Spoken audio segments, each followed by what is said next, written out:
Insya Allah Bapak Ibu tidak akan mati dalam keadaan judi. Insya Allah Bapak Ibu tidak akan mati dalam keadaan berzina, makan obat kuat, di hotel kena serangan jantung, overdosis, spread. Insya Allah tidak mati seperti itu.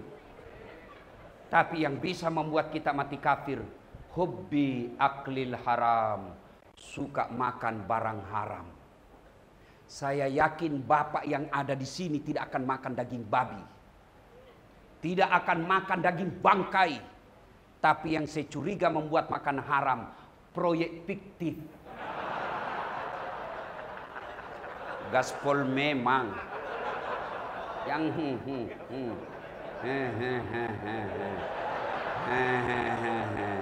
SPJ palsu. Hati-hati.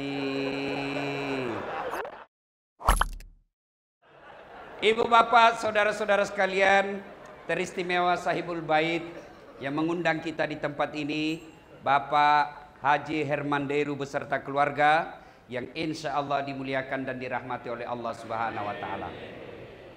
Beberapa poin yang ingin saya sampaikan. Satu, setiap Jumat, hampir setiap kita sholat Jumat mendengarkan khutbah. Yang ayat khutbah dibacakan ini, ya ayyuhalladzina amanu taqullaha haqqa tuqatih wa la tamutunna illa wa antum muslimun. Ayat ini Jumat kita dengar. Kalau di kantor gubernur ada pengumuman dari Pak Gubernur, harus diulang-ulang tiap Jumat, pasti pengumuman itu penting. Kalau pengumuman itu sekedarnya saja, sekali cukup. Tapi kalau harus diulang tiap pekan, pasti pengumuman itu penting. Ayat ini juga diulang-ulang tiap Jumat, berarti ayat ini penting. Dan rasanya ayat ini susah diterima akal. Ya ayyuhalladzina amanu taqullaha haqqa tuqatih. Wahai orang-orang yang beriman, bertakwalah kalian kepada Allah dengan sebenar-benarnya takwa. Bukan takwa pencitraan, bukan takwa politik, bukan takwa pilkada, bukan takwa pilkada. Pilcaleg. Kan? Itu anggota DPR kan kalau mau dipilih, Masya Allah penampilannya kalah-kalah Ustadz. Pakai sorban, pakai gamis, keluar masuk masjid, biar ndak diundang, datang juga. Iya toh? Begitu terpilih, ndak muncul lagi.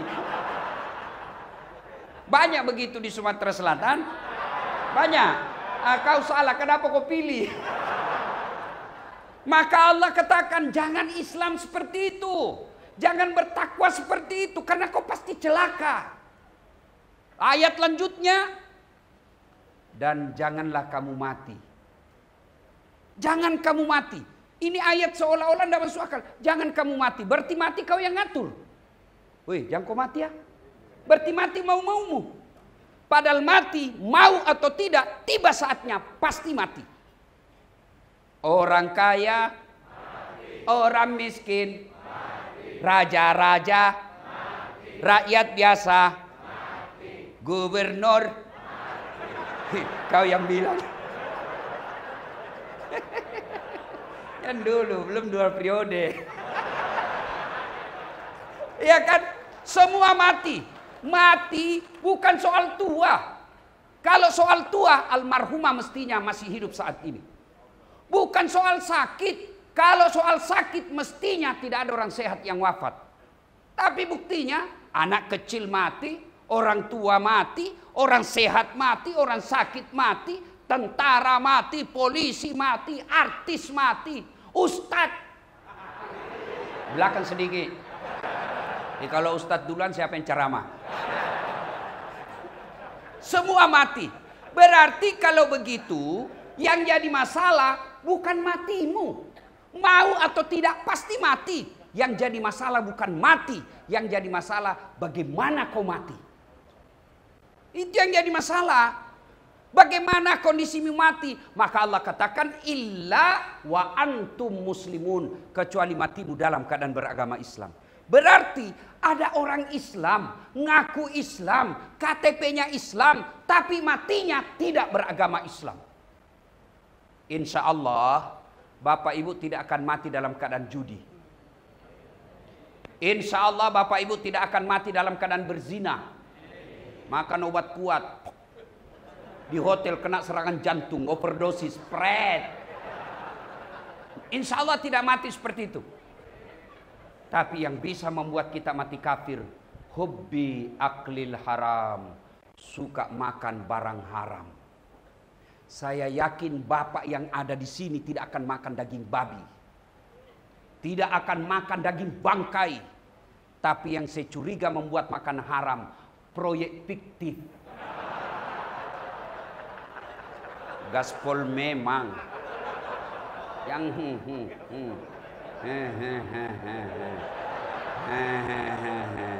SPJ palsu. Hati-hati. Pak, kalau Bapak berdosa, kalau Bapak makan lalu Bapak berdosa, wajar. Bapak penanggung jawab. Tapi kadang-kala bukan kita yang melakukan, tapi dapat dosanya. Siapa? Sopir. Disuruh pergi tanda tangan di sekda. Kau pergi tanda tangan, padahal sekda tahu ini barang salah. Sopir disuruh dan dia lakukan juga karena tidak punya pilihan. Tingkat dosanya yang berbeda. Hati-hati Pak, hati-hati. Itulah sebabnya selalu diingatkan, jangan kamu mati kecuali kau mati dalam keadaan Islam. Yang bisa membuat kita mati kafir baru makan uang haram. Bayangkan kalau Bapak tanda tangan korupsi hari ini, tiba-tiba malam kena serangan jantung, mati kafir Pak. Nauzubillah min zalik. Apalagi kalau pejabat sogok menyogok, makan sogokan. Tapi kalau masyarakat yang bisa membuat kalian mati kafir apa? Uang pilkada. Wane piro. Hati-hati. Maka saya senang Nasdem Pak. Saya curiga Nasdem di sini Pak. Warnanya gantungannya Nasdem Pak. Iya kan? Kenapa saya senang Pak? Karena mencetuskan politik tanpa uang mahar. Yang merusak pilkada kita, yang merusak negara kita, provinsi sampai kabupaten kota karena duit sogok. Bahalkan biaya pilkada. Kenapa? Perlu beli perahu, perlu tim sukses, perlu serangan fajar. Jangan ketawa, saya serius ini. Allahu Akbar. Hati-hati Pak, hati-hati. Lebih baik tidak usah jadi pejabat kalau nyogok Pak. Saya bilang sama mahasiswa saya, Dek, kamu tidak usah cita-cita jadi pegawai negeri. Belum tentu diterima, persaingan ketat, berapa juga gajimu. Orang sekarang mau jogok sampai 500 juta mau jadi pegawai negeri. Nah sampai pensiun kau tidak bisa kembalikan itu 500 ribu. 500. Kenapa kau tahu? Saya tahu Pak. Kenapa? Saya pegawai negeri. Gali lubang tutup lubang.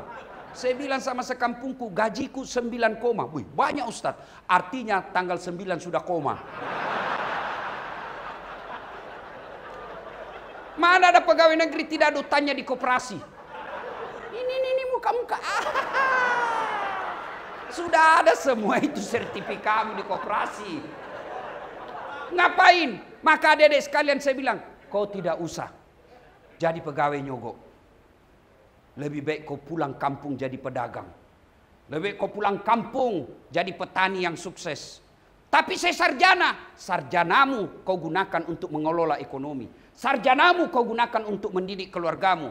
Kuliah, sarjana bukan berarti kamu harus jadi pegawai negeri. Kalau mau kau perbaiki negaramu, tidak usah kau demo di pinggir jalan. Kau udah berhadapan dengan asap. Kau berhadapan dengan water cannonnya polisi. Tapi gimana kalau mau perbaiki negaramu? Kau pulang kampung. Kau jadi anggota DPR. Tidak mesti sogok, tidak. Masa kalau di kampung saya Pak, 1.500 suara kau dapat, kau sudah duduk di anggota DPR kabupaten. Masa 5 tahun kau tidak bisa dapat 1.500 suara? Apa kek kau lakukan di situ supaya kau dikenal? Ada orang meninggal, kau datang galikan kuburnya, kau berceburlah kau di situ. Ya kan?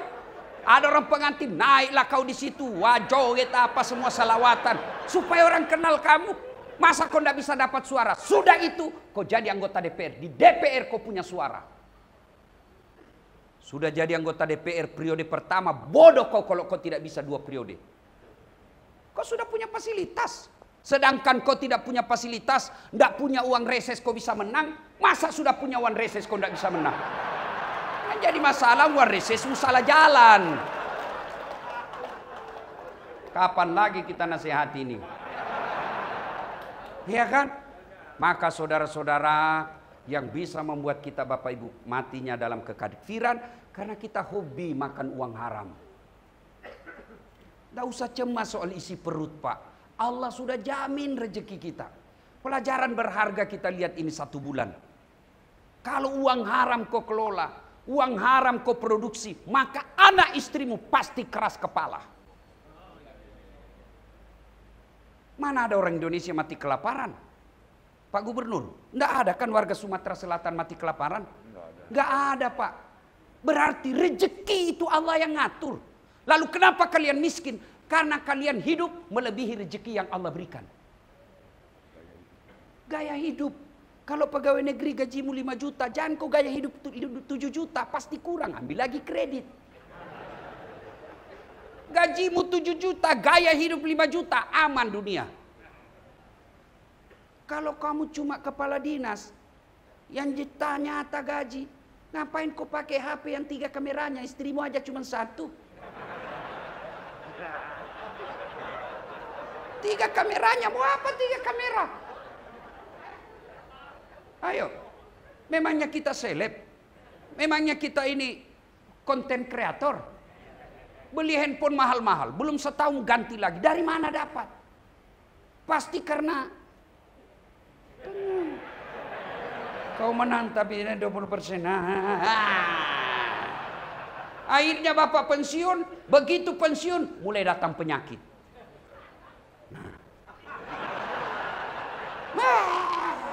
Itu Pak, tidak mungkin Allah berikan penyakit parah bagi orang yang tidak pernah mengkonsumsi uang haram. Tidak mungkin.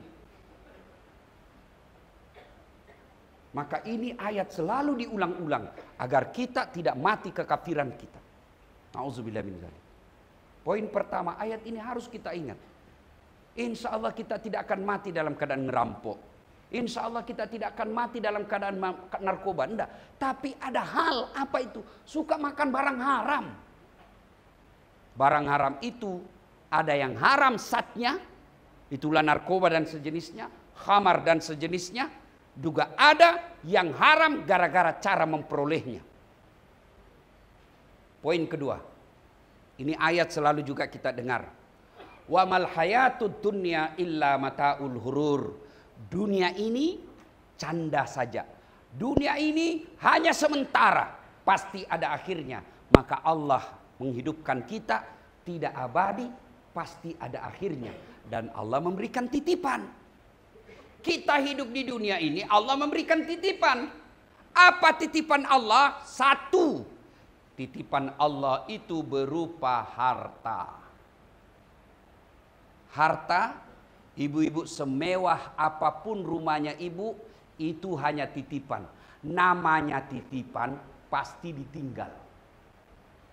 Bu, oi bu, oi, yang rumahnya harga 2-3 miliar, itu titipan bu. Ini, rumah jabatan ini, titipan, pasti keluar. 5 tahun dulu. Kalau dapat untung 10 tahun. Kalau tidak, wabillahi taufiq wal hidayah. Keluar, senang tidak senang keluar. 10 tahun maksimal. Bapak mau tinggal di tahun ke-11 dibilangi orang gila Pak. Oh kasihan Pak Herman Deru, dia pikir masih gubernur. Pasti dibilangi orang gila. Namanya titipan, ini rumah pasti titipan. Iya toh? Bu, oi, rumahmu yang mewah titipan. Begitu ibu meninggal, siapa tinggal itu rumah? Istri kedua. Iyalah, namanya titipan. Pelan-pelan, pelan-pelan.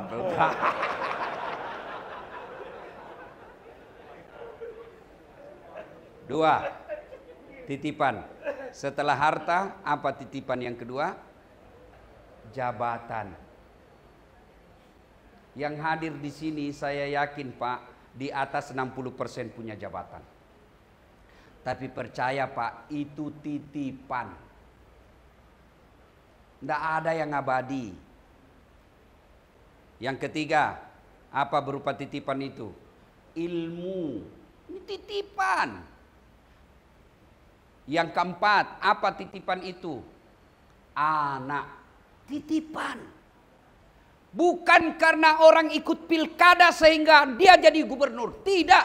Kalau gara-gara pilkada dia jadi gubernur, maka semua calon mestinya jadi gubernur. Tapi kenapa dia jadi gubernur? Karena Allah titip dia. Hermanderu, kamu yang gubernur. Allah titip. Kalau karena ikut pilkada, maka semua calon mestinya jadi gubernur. Tapi Allah titip, satu aja jadi gubernur. Maka keliru kalau seorang gubernur tidak memudahkan dirinya masuk surga. Apa maksudnya? Contoh. Saudara-saudara sekalian, mari sholat berjamaah. Yang datang Pak, usia-usia sakaratul maut. Yang sudah pensiun Pak. Tapi coba kalau Pak Gubernur datang berjamaah. Duhur misalnya. Assalamualaikum warahmatullahi. Assalamualaikum warahmatullahi. Cari. Mana ini kepala dinas pendidikan? Tidak pernah juga saya dapat dia sholat jamaah.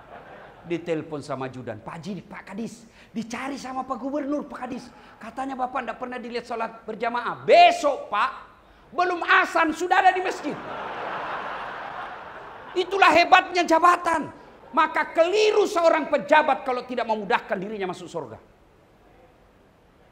Dan kalaupun kami ulama masuk surga, masih ngantri Pak. Kalau para ulama masuk surga masih ngantri. Kenapa? Jumlahnya banyak. Di Sumatera Selatan kalau malaikat katakan ulama Sumatera Selatan silahkan masuk. Masih ngantri Pak. Muhammadiyah, NU, LDII. Malah ngantri dia Pak. Masih ngantri. Masih lama gilirannya Pak. Pondok pesantren berapa Pak? Tapi kalau dikatakan Gubernur Sumatera Selatan, Hermanderu sendiri Pak. Tidak ada antri. Maka keliru seorang kepala dinas kalau tidak memudahkan kepala dinas masuk surga. Keliru seorang Kapolda, Dandim kalau tidak memudahkan jabatan masuk surga. Seorang Kapolda, saya ceramah, saudara-saudara sekalian, jangan minum hamar, jangan narkoba. Malah saya keluar ceramah kempes ban motor saya Pak. Dikasih kempes sama anak-anak narkoba Pak. Tapi coba kalau Kapolda Pak, jangan narkoba, awas kau, ditangkap Pak, berhenti. Maka saya berduka ketika ada kasat narkoba ditangkap gara-gara narkoba. Ini seperti film India ini Pak. Kasat narkoba ditangkap gara-gara narkoba, ini kan tidak masuk akal Pak. Film India aja biasa yang begini Pak. Maka saya berdoa, keliru petinggi-petinggi polisi kalau tidak memanfaatkan momen ini memperbaiki institusinya. Kalau korupsi Pak, saya tidak terlalu cemas. Kenapa? Tiap tahun ada pembayaran pajak. Ada lagi ganti duit. Orang sakit insya Allah kesehatan ada, dinas kesehatan bisa. Tapi kalau anak-anak kita sudah kena kecanduan narkoba, hilang generasi kita. Tidak bisa diobati lagi anak yang sudah kecanduan Pak. Rusak otaknya. Maka kita berharap polisi betul-betul tegas memberantas narkoba. Kenapa? Karena polisi yang kita harapkan. Siapa yang mau tangkap narkoba? Ulama? Tidak mungkin. Satpol PP? Aduh, polisi setengah Pak.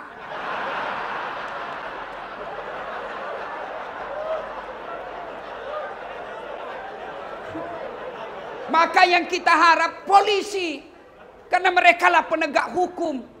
Saudaraku yang bekerja, mencari nafkah, menghalalkan segala cara lalu jual narkoba. Berhentilah kalian jual narkoba di negerimu. Kalau kau tidak mau berhenti, suatu saat akan narkoba masuk dalam rumahmu, anak dan istrimu jadi korban. Bagi saudaraku masyarakat umum, jangan masa bodoh. Lawan narkoba bareng-bareng, paling tidak laporkan. Karena narkoba kalau menimpa anak kita, kecanduan namanya, hilang generasi kita. Ilmu titipan, anak titipan, harta titipan, jabatan titipan, banyak jenis titipan, tapi waktu terbatas. Sekarang itu titipan. Namanya titipan, bagaimana menyikapinya? Karena hidup ini titipan. Bagaimana menyikapinya? Maka satu, jangan titipan itu membuatmu sombong. Jangan gara-gara jabatan sombong. Kepala dinas mau sombong, pret. Kamu jadi kepala dinas karena disuka sama Pak Gubernur. Biar Pak Gubernur senang sama kamu. Kalau istri beliau tidak senang, tidak jalan kamu.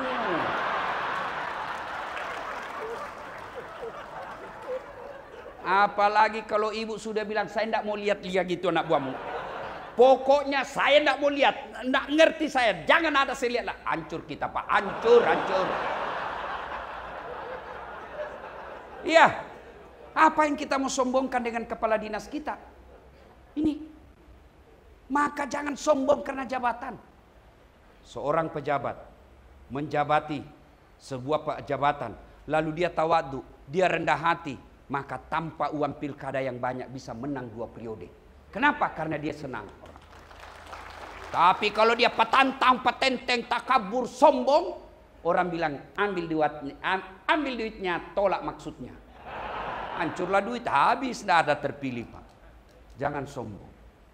Jabatan tidak boleh membuat kita sombong. Coba, apa? Sekda, kau mau sombong? Ada batasnya. Apa batasnya? Pensiun. Biar disenang gubernur sama wagub. Tiba saatnya pensiun. Wabillahi taufiq wal hidayah. Kasih lagi orang lain. Keluar Pak Sekda. Apa yang kita mau sombongkan?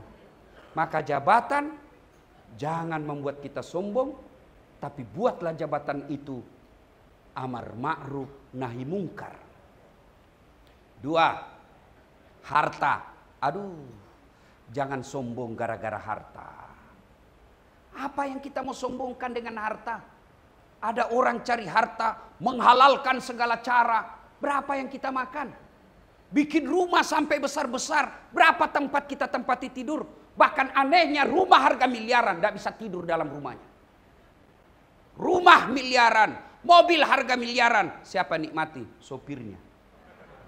Tidak pernah dia nikmati. Baru di dalam 5 menit sudah stres. Hati-hati. Rem. Hei, Bu. Ibu-ibu. Itu emas berlian. Yang ibu pakai jangan membuat ibu sombong. Pasti ibu tinggal. Emas berlian yang ibu pakai. Kalau ibu meninggal siapa yang pakai?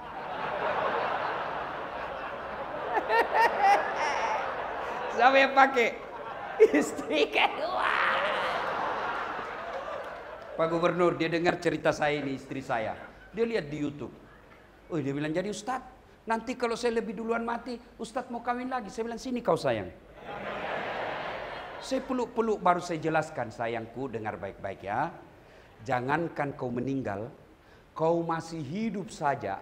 Saya selalu berpikir kawin lagi.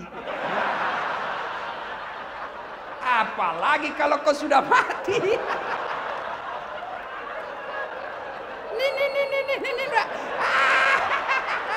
Mau semua Pak, cuma takut sama bini. Ini dasar saya lebih-lebih Pak. Ayo, maka semua pasti kita tinggal. Harta pasti kita tinggal.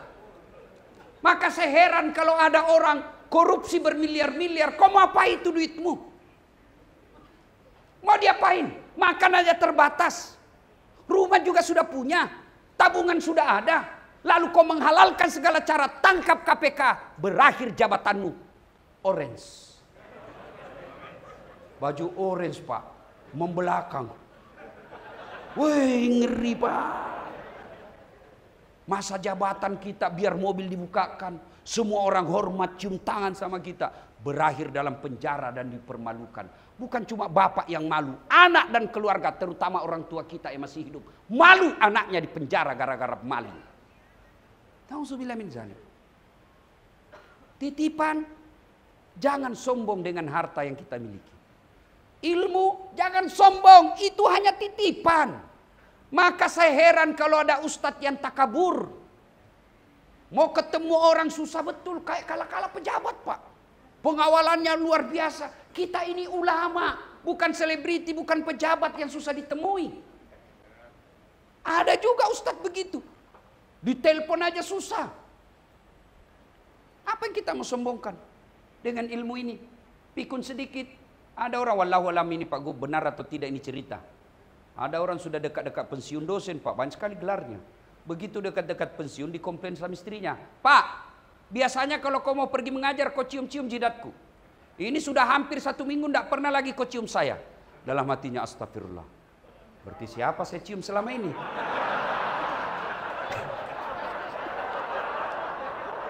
Ternyata pembantunya dicium. Pikun dia Pak. Apa yang kau sombongkan? Kau tidak bisa lagi bedakan mana istri mana pembantu. Jangan juga modus Pak. Mentang-mentang sudah dengar begini besok didapat di kamar sama saya kira mamamu nak. Apa yang kita mau sombongkan dengan ilmu? Maka ilmu, ulama yang baik mengajak kepada kebaikan, mengajak amar ma'ruf nahi mungkar tanpa mengeluarkan kalimat-kalimat kebencian, tanpa mengeluarkan kalimat-kalimat makian, itulah ulama. Apa yang kita mau sombongkan? Misal Dasat Latif yang penontonnya sekarang ini sudah lebih 240 juta. Apa yang saya mau sombongkan? Saya hebat tidak, saya cerdas tidak, saya bisa begini karena ada penonton saya. Bayangkan kalau saya ceramah di sini 2 jam berapi-api, menggelegar, tapi tidak ada yang nonton. Lewat Pak Wagub, sudah lama sakit itu Ustaz. Iya kan? Maka apa yang maka titipan yang Allah berikan kalian, jangan membuat kalian sombong dengan titipan itu. Anggota DPR, titipan. Saya mau tanya, tolong jawab. Mana lebih tinggi jabatannya, wakil gubernur dengan gubernur? Tentu gubernur, baru wakil, namanya wakil Pak. Mana lebih tinggi Kapolda dengan Wakapolda? Tentu Kapolda. Mana lebih tinggi bupati dengan wakil bupati? Tentu bupati. Mana lebih tinggi presiden dengan wakil presiden? Aneh, namanya wakil Pak. Wakil. Namanya wakil.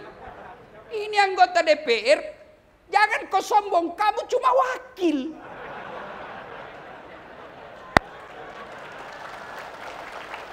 Nama wakil.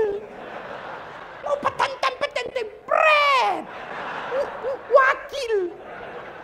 Itulah hebatnya almarhumah. Merasa diri wakil sehingga disenangi orang.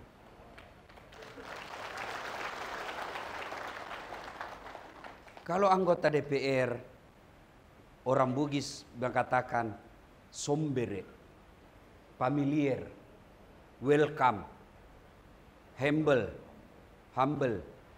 Insya Allah orang senang. Tapi kalau anggota DPR mau sombong, waduh, hati-hati. Apa yang mau disombongkan? Bapak Ibu tahu enggak namanya Fir'aun? Fir'aun itu Pak, Allah laknat dia, diharamkan bahkan masuk surga.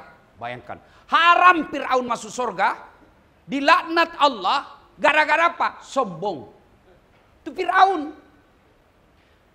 Jin, setan diusir keluar dari surga karena dia sombong.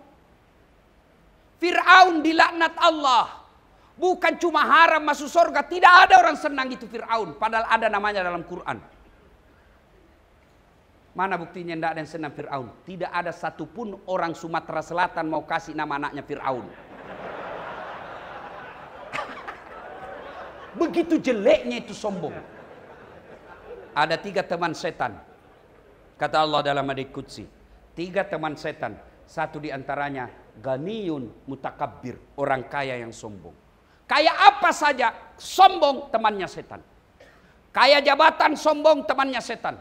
Kaya harta sombong, temannya setan. Kaya pangkat sombong, temannya setan. Kaya ilmu sombong, temannya setan. Tapi orang masih maklum, Pak. Yalah, wajarlah dia sombong gubernur. Ya wajarlah dia sombong wakil gubernur. Wajarlah dia sombong kaya. Wajar dia sombong cakep. Wajar dia sombong banyak jabatan, banyak hartanya. Wajar. Tapi orang sombong seperti itu temannya setan. Tapi orang masih maklum. Tapi kalau sudah miskin, pengangguran, tidak terkenal, jelek mukanya, bau mulutnya, sombong lagi. Kau bukan temannya setan, kau sudah jadi setan cilaka.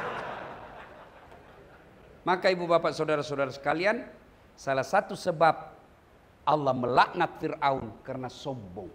Jadi kalau ada pejabat yang sombong dengan jabatannya, itu adalah keturunan Fir'aun. Fir'aun abad 21. Ada ilmuwan sombong, itu sudah dijelaskan, ada Kan'an namanya. Orang kaya sombong, ada dalam Quran itu. Diabadikan dan dilaknat Allah. Qarun namanya. Maka salah satu kehadiran kita di sini agar kita tidak menjadi sombong. Jangan titipan, jangan membuat kita sombong. Yang berikutnya poin ketiga. Setelah titipan kita sadari tidak boleh sombong, lalu namanya titipan harus dijaga. Pak Gubernur jalan, dia panggil Kasat Pol PP. Kau tolong jaga ini ya. Namanya dititip, maka jaga baik-baik. Kalau sudah dikasih titip tidak dijaga baik-baik, tentu dievaluasi. Oh ini tidak amanah ini, maka diganti. Iya toh? Nah Allah menitip kita, maka bagaimana caranya? Jaga. Bagaimana cara menjaganya? 1. Jaga titipan berupa harta. Dengan cara apa? Bukan dengan deposito, bukan dengan investasi tanah, bukan dengan kirim ke Eropa, kirim ke Singapura, bukan. Jaga hartamu dengan cara apa? Sedekah. Ibu bapak saudara-saudara sekalian, kalau saya pegawai negeri di sini tidak disenangi sama Pak Gubernur, yang tadinya kepala dinas, ternyata pilkada kemarin salah dukung. Akhirnya menjadi staf ahli. Ahli yang tidak ada stafnya. Ada pilihan enggak?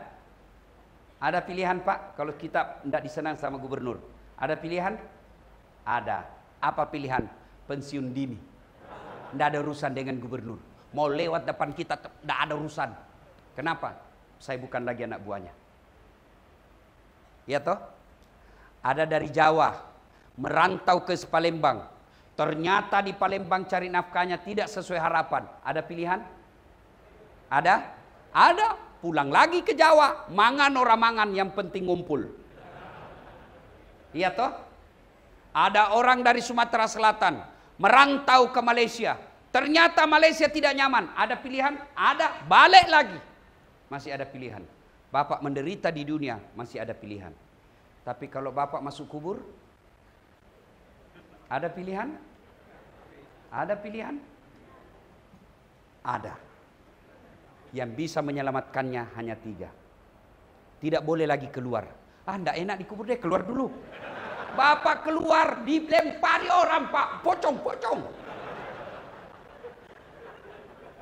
Lalu pada saat itu, kata Nabi, putuslah seluruh amal-amalmu. Maka cara menjaganya, jadikan titipan itu amal jariah. Almarhumah. Dalam kubur, umumnya manusia. Seluruh orang yang masuk dalam kubur. Ada 5 jenis penyesalannya. Salah satu di antaranya, mereka yang tidak bersedekah. Maka kalau boleh berwasiat dan berpesan, ada harta yang ditinggalkan oleh almarhumah, biarkan beliau yang menikmatinya. Caranya apa? Jadikan masjid. jadikan rumah ibadah, jadikan beasiswa pendidikan.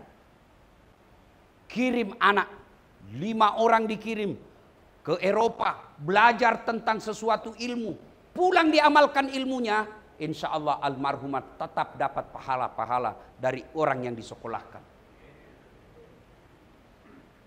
Anaknya almarhumah, barangkali berat kalau kita jadikan ulama. Sudah, kita cari anak orang lain, jadikan dia ulama. Selama beasiswa itu dia jadi ulama karena beasiswa dari almarhumah, maka ilmu-ilmu yang disebarkan orang yang disekolahkan itu dapat juga almarhumah karena kiriman ilmunya. Maka harta yang dimiliki, cara menjaganya sedekahkan. Ada orang punya rumah harga miliaran, salah tidak? Tapi keliru kalau bapak wafat tidak meninggalkan rumah ibadah, padahal bapak mampu. Kalau pergi ke tanah haram, kita pergi haji atau umroh, biasanya di Madinah kita dibawa ke ziarah kan? Bapak-bapak biasa dibawa ziarah kan? Biasa ada namanya ziarah Masjid 7. Ya kan? Ziarah Masjid 7. Kenapa ada Masjid 7 itu? Karena Nabi dan para sahabat, terutama sahabat-sahabat pilihan, menunjukkan eksistensi bahwa dia pernah hadir di dunia dengan cara apa? Dia bikin momentum, tanda, apa tandanya? Masjid. Kalau Yunani dan Romawi, mereka menunjukkan bahwa dia pernah berjaya di dunia, dibikinkan patung. Orang Islam tidak, dibikinkan masjid. Maka di Masjid 7 itu ada Masjid Abu Bakar, Masjid Utsman, Masjid Aisyah, Masjid Abu Bakar Siddiq. Silakan bapak yang ada rezeki, jaga rezeki itu dengan cara apa? Bersedekah. Dan demi Allah, saya belum pernah melihat orang bangkrut gara-gara sedekah. Dan tidak ada orang senang itu orang pelit, Pak. Saya mau tanya bapak-bapak, senang anggota DPR yang pelit atau dermawan? Dermawan. Senang tetangga yang pelit atau dermawan? Dermawan. Senang mantu yang pelit atau dermawan? Dermawan. Senang suami yang pelit atau dermawan? Dermawan. Tidak ada yang suka orang pelit, Pak. Bahkan orang pelit sekalipun tidak suka sama orang pelit. Dan tidak usah ke rumahnya, pelit dia. Padahal dia juga pelit. Begitu jeleknya itu pelit. Sebaliknya, tidak ada orang yang tidak senang orang dermawan. Bahkan orang yang dermawan, Pak, sudah wafat sekalipun orang masih mengenangnya. Dan saya yakin almarhumah yang kita taksiah malam ini salah satu sebab sehingga kuburnya sampai detik ini selalu dikunjungi orang karena beliau dermawan. Pak, kalau bapak tidak bisa berderma dengan duit, berdermalah dengan akhlak. Kalau bapak belum bisa bersedekah kepada istri dengan berlian, sedekahlah dengan cara apa? Jangan kasar kepada istrimu. Kalau Nabi sedekahnya setiap pagi, setiap beliau mau keluar, beliau bersedekah ke istrinya dengan cara apa? Dia cium jidatnya. Maka mulai besok bapak amalkan deh. Bu, ibu, besok ingatkan suami. Begitu mau kantor, Pak, sedekah. Nah, sini kau saya sedekahi kau. Salatullah, mullah, ala toha rasulillah. Salatullah, salamullah, ala yasin habibillah. Oke. Nah, cara memelihara harta dengan sedekah. Yang kedua, cara memelihara ilmu. Bagaimana caranya? Transfer. Sebarkan. Kalau bapak tidak usah jadi ulama, berat Pak. Lalu gimana caranya? Sebarkan saja ceramah-ceramahnya ulama. Bapak punya grup, 10 grup, 1 grup 100 orang. Bapak dapat ceramahnya Dasat Latif, sebarkan. Orang mau amalkan atau tidak, sebarkan. Maka dari 1000 orang yang menerima itu, masa tidak ada yang mengamalkan 1-2 orang. Begitu ada yang mengamalkan dan disebarkan lagi, bapak dapat pahala seperti pahalanya ulama tanpa mengurangi pahala ulama. Itulah yang disebut amal jariah. Bapak ndak usah jadi ulama, berat. Biar saya, Pak. Sebarkan ilmu. Itulah cara memelihara. Nah, sekarang anak adalah titipan. Cara pelihara almarhumah. Punya anak yang ditinggal. Allahu Akbar. Kembar emas yang dilahirkan. Kalau menurut konsep Islam, ibu yang melahirkan anaknya dan wafat itu matinya senilai dengan mati syahid. Apa artinya? Pahalanya sama matinya syahid orang membela agama Allah. Tapi bedanya tetap harus diurus jenazahnya, dimandikan, dikafani dan disolati. Maka Bapak Ibu, kalau ada suami yang kurang ngajar sama istrinya, biasa saya bilang suruh lihat istri melahirkan. Bapak tahu enggak kenapa Nabi pernah ditanya, "Ya Rasulullah, setelah Allah dan Rasulnya siapa yang saya taati?" Apa jawabannya Nabi? Ibumu. Setelah itu siapa ya Rasul? Ibumu. Setelah itu siapa? Ibumu. Setelah itu siapa? Bapakmu. Ibu, bapak. Berarti 3 ibu, 1 bapak. Salah paham lagi ini bapak ini, salah paham. 3 ibu, 1 bapak, bukan 3 istri. Ini keras sekali pikirannya semua ini. Kenapa sampai Nabi mengucapkan 3 kali? Kenapa tidak 2? Kenapa tidak 4? Karena ternyata menurut ahli hadis dipelajari ada 3 penderitaan dan beban hidup seorang perempuan yang tidak bisa dipikul oleh seorang laki-laki. Apa itu? 1, hamil. Ibu-ibu masih ingat waktu hamil? Masih? Masih Bu? Enak enggak? Wah, menderita. Jalan aja setengah mati. Oh, mau duduk tuh pakai standar samping. Oh. Iya tuh Bu. Iya. Bu. Waktu hamil, apalagi usia-usia 7 bulan, pernah enggak ibu tengkurap? Ada enggak ibu hamil tidur tengkurap? Gaya pasrah. 9 bulan 3 hari.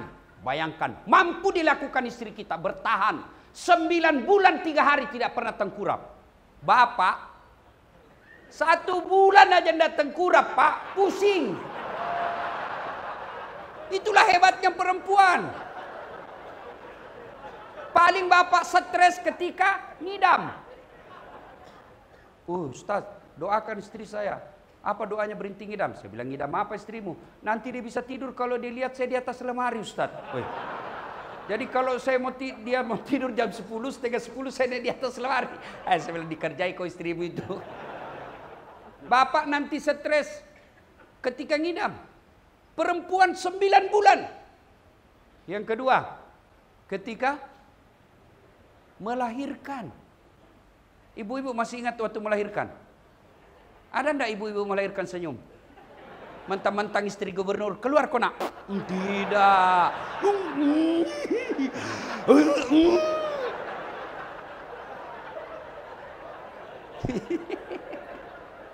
Iya toh? Tapi saya heran Pak, tobat saya, enggak mau lagi saya hamil. Terakhir ini, 5 bulan kemudian, hamil lagi. Bapak-bapak, ya, kalau istri melahirkan bapak stres, tapi masih sempat merokok.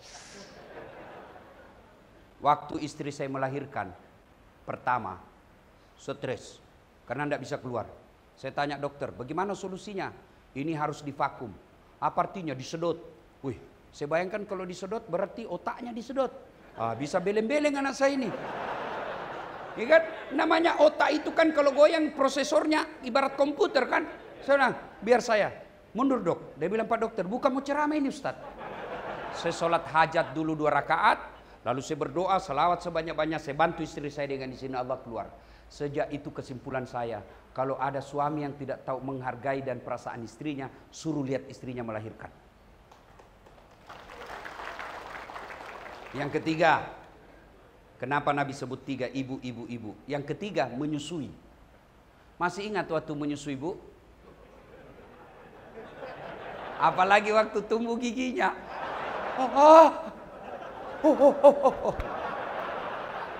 Begitu digigit ibu, hei kok gigit saya? Enggak, dibujuknya. Lepas nak. Aduh. Siang anaknya, malam. Masya Allah. Maka ibu bapak saudara-saudara sekalian, ya, almarhumah punya anak 3. Pelihara. Bagaimana cara memeliharanya? Jadikan anak yang soleh dan soleha. Ibu bapak yang saya hormati, saya mau tanya dan tolong dijawab. Pak Herman Deru bisa enggak jadi gubernur tidak pernah ikut pilkada? Enggak mungkin. Suaminya almarhumah bisa enggak jadi dokter tidak pernah kuliah di fakultas kedokteran? Tidak mungkin. Pak Kapolda bisa enggak jadi polisi tidak pernah daftar polisi? Enggak.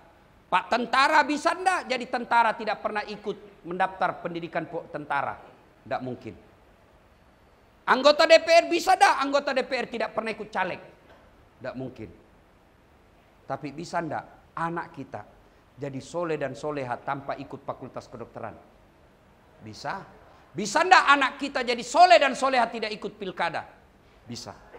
Berarti sesungguhnya Bapak Ibu Saudara sekalian, menjadikan anak kita soleh dan soleha lebih murah daripada menjadikan anak kita jadi tentara, polisi, bupati dan sejenisnya. Anak kita disekolahkan ke luar negeri salah tidak, tapi keliru dan tidak ada gunanya. Anak kita ke luar negeri tapi tidak pernah ikut pengajian. Bapak Ibu, mau tahu masa depan kita dikubur? Mau? Lihat anak kita sekarang. Lihat anak kita sekarang. Kalau kita intip malam Jumat di kamarnya masa baca Yasin, ibu tenang deh. Subuh-subuh bunyi gerendel pagar kita intip. Masya Allah anak bungsunya ibu ke masjid salat jamaah. Dia ajak adiknya. Kakaknya ikut. Harapan sudah itu Pak. Tidak sia-sia kita cari nafkah. Tapi diintip main game. Di meja masih main game. Tidak pernah hadir pengajian. Hati-hati Pak. Bu. Kalau kita meninggal siapa yang doakan ibu? Suami. Jangan harap.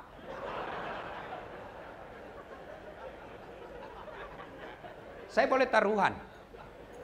Setelah diikhlas dilepaskan almarhumah, ya besok-besok ikhlaskan lagi suaminya kalau ada jodoh. Tidak boleh kita hina. Tidak, Bapak enak melihat. Oh, tapi kan ada beban yang tidak bisa dilepas. Ada kawan saya sama-sama naik haji. Meninggal istrinya, sampai bengkak matanya Pak. Ustadz rasanya tidak bisa lagi kusambung hidupku. Saya bisa sesukses ini karena istri saya ini hebat Ustadz. Saya bilang hebat juga ini Bapak. Barusan saya dapat orang meninggal sampai bengkak-bengkak matanya. Aduh belum 1 tahun. Saya pergi jogging Karibosi, Makassar. Saya lihat dia ada perempuan di sampingnya. Muda, panjang rambutnya, tidak pakai jilbab. Saya ke single, siapa itu aja? Dia bilang, yang baru Ustadz. Siapa yang doakan kita? Anak. Ini teman kita. Yang kita sibuk berWhatsApp. Lihat aja deh di grup WhatsApp. Begitu ada meninggal. Jangankan ngetik doa Pak. Ngetik doa malas. Dia cuma kirim stiker. Inna lillahi wa inna ilaihi raji'un. Al-Fatihah. Dia tidak baca itu Pak. Dia cuma tulis Al-Fatihah. Maka siapa yang doakan kita? Anak. Tidak salah anakmu pintar bahasa Inggris, tapi tidak ada gunanya kalau dia tidak tahu ngaji. Kita terlalu bangga kalau anak kita pintar bahasa Inggris. Itu apa? Hebat Ustadz. Apa hebatnya pintar bahasa Inggris? Banyak yang begitu. Masa banyak? Ya Bapak ke Inggris, coba lihat anak-anak di sana. Bahasa Inggris semua Pak. Apa yang hebat? Memangnya kalau anak pintar bahasa Inggris, dia berdoa pakai bahasa Inggris. Oh my God, please help me my mother. Dah lah. Maka saudara Bapak Ibu sekalian, jadikan anak kita soleh dan soleha. Gimana caranya? Kasih nama yang baik. Nama itu doa. Itu kewajiban orang tua, itu kata Nabi. Lahir anakmu kasih nama yang baik. 2, kasih makanan yang halal. 3, didik dia. Tapi sayang, kita kadangkala lebih mengkhawatirkan isi perut anak kita daripada isi imannya. Dan yang keempat, jangan lupa selalu doakan anak almarhumah. Jadikan kebiasaannya Pak Dokter, kalau Pak Dokter usap kepalanya, doakan, Allahumma rabbi habli minas solihin. Ya Allah, berikan hamba anak yang soleh. Bisik telinganya ketika dibangunkan, Allahumma rabbi habli minas solihin. Ya Allah, berikan saya anak yang soleh. Doakan terus, peluk dia, peluk dekap dia ketika mau dia sekolah, bisik lagi, Allahumma rabbi habli minas solihin. Disuapin, Allahumma rabbi habli minas solihin. Doa. Ada kemenakan saya, sudah mau masuk maghrib masih main futsal. Oh ya sudah. Pergi berjamaah di masjid sama. Sedikit lagi om, tungguilah dia. Sekalinya azan maghrib masih main bola. Terpaksa Ustadz Dasat masuk lapangan. Saya bisik telinganya Pak, Allahumma rabbi habli minas solihin. Langsung menangis. Heran semua orang lihat saya, jagonya Pak Ustadz. Dia bisik saja kemenakannya dan menangis. Dia tidak tahu telinganya saya bisik, tanganku dibawa menjepit.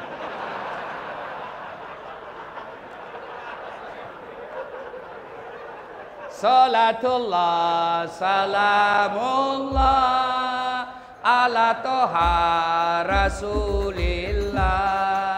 Salatullah, salamullah, ala yasin habibillah. Ayat keempat, ini semua kita hafal. Kullu nafsin sa'ikatil maut. Semua yang hidup pasti akan mati. Al mautu babun. Mati adalah pintu yang setiap kita pasti melewati. Kematian semua pasti kita lewati. Maka yang penting bukan saja matinya, tapi sudah siapkah kita menghadapi kematian itu. Dan apa bekal sebaik-baik bekal menghadapi kematian? Adalah amal jariah. Insya Allah Bapak Ibu sekalian, almarhumah ini Allah tempatkan di alam kuburnya menjadi taman-taman surga. Ibu bapak yang saya muliakan, banyak yang ingin kita sampaikan, tapi waktu jualah yang membatasi kita. Insya Allah lain waktu dan kesempatan kita akan lanjutkan. Terakhir sekali, kita yakin semua Islam yakin syahadat, dia yakini sampai mati kata Nabi pasti dia masuk surga. Kita yang penting sudah yakin 2 kalimat syahadat pasti masuk surga. Cuma kalau dilanjutkan pertanyaannya, kapan masuk surganya? Ini yang jadi masalah. Sebelum masuk surga, transit dulu di neraka namanya. Dicuci dulu, dibersihkan. Bagaimana cara proses pembersihannya? Tergantung dosa-dosanya. Sama pakaian saya yang saya pakai ceramah, paling rendah deterjen, pucat sedikit sudah bersih. Tapi pakaian saya penuh noda yang saya pakai pergi ke kebun, ke sawah, tidak cukup hanya direndam. Tapi ada model mencuci zaman dulu namanya dikelantang. Direndam air panas di malam hari, kemudian pagi hari disikat, dilipat, dibanting, diinjak, dilipat lagi, digosok lagi, disikat, dijemur 1 hari, malamnya diembunkan, besok baru dicuci ulang, baru bersih. Kalau bapak punya dosa sedikit saja, deterjen sedikit, tak, masuk surga. Tapi kalau bapak banyak dosanya, dikelantang pak. Dilipat, dibanting, didadak. Masuk juga surga pak, tapi prosesnya lama pertanyaannya. Terutama kita yang punya jabatan dan harta. Lama pertanyaannya pak. Kalau orang miskin apa yang mau ditanyakan? Gaji 3 juta per bulan. Apa? Pembantu. Kau gunakan untuk apa? Tidak ada cita-cita saya jadi pembantu. Cuma bapakku sakit di kampung. 2 juta saya kirim pembeli obat, 1 juta operasional saya di kota. Mobil tidak ada, rumah majikan, motor tidak ada, sepeda tidak ada. Miskin betul kau Inam, inilah takdirku. Kau sholat, alhamdulillah. Kau puasa, Senin Kamis saja ku kerja. Kau sedekah, ya kalau beli sayur kadang-kala saya sedekah 1000. Inam, kau ternyata penuh kemuliaan. Hari ini tadahulul jannati bisalam, silakan kau masuk surga dengan penuh kemuliaan. Nomor tersangka 1320. Maju. Maju dia. Dilihat Inam. Inilah tentang. Ini tuan saya. Ditanya. Nama? Titik. Pekerjaan? Itu mobilmu dari mana? Kalau dilihat gaji dan honorar tidak bisa beli mobil. Anu tuan. Anu apa? Ditinju mukanya apa? Bah! bawa belur, mau lari ditarik lagi. Itu behelnya istrimu dari mana? Jam tanganmu dari mana? Masuk juga surga Pak, tapi sudah bawa belur. Masuk dia sudah kempur-kempur dia Pak. Ketemu sama pembantunya, Tuhan, kenapa itu muka? Banyak tanya di situ. Kok baru muncul Tuhan? Saya sudah 4 tahun, saya baru saya terlambat. Kenapa bisa terlambat? Saya kira ada mobil 4. Gara-gara itu mobil, banyak sekali pertanyaannya. Hati-hati. Maka Allah tidak memberikan kita jalan buntu. Allah katakan, wala tai'asu mir rauhillah. Jangan kau putus asa. Jangan putus asa. Allah masih kasih kesempatan. Allah jelaskan, innallaha yuhibbut tawwabina. Saya cinta kepada hambaku yang bertobat. Bagi bapak-bapak, kita semua pasti punya dosa. Bukan dosa masalah kita. Masalah kita mau tidak bertobat sebelum ajal menjemput. Cara bertobatnya, perbanyak istighfar. Astaghfirullahaladzim wa atubu ilaihi la ilaha illa anta subhanaka inni kuntu minadz zalimin. Yang kedua, perbanyak membaca setiap selesai sholat 5 waktu. Subhanallah, alhamdulillah, Allahu akbar. Itu kalau dibaca kata Nabi setiap selesai 5 waktu menggugurkan dosa-dosa. Dengan catatan bacanya yang fasih, jangan seperti makan pisang goreng panas. Ada orang baca itu sikir Pak terlalu cepat. Jumlah. Apa artinya itu? Kayak makan empek-empek Palembang yang panas Pak. Ya, subhanallah, subhanallah, subhanallah. Tapi kalau dosa berkaitan dengan barang kantor, gorden, rumah dinas hilang gordennya, hilang piring, sendok, AC.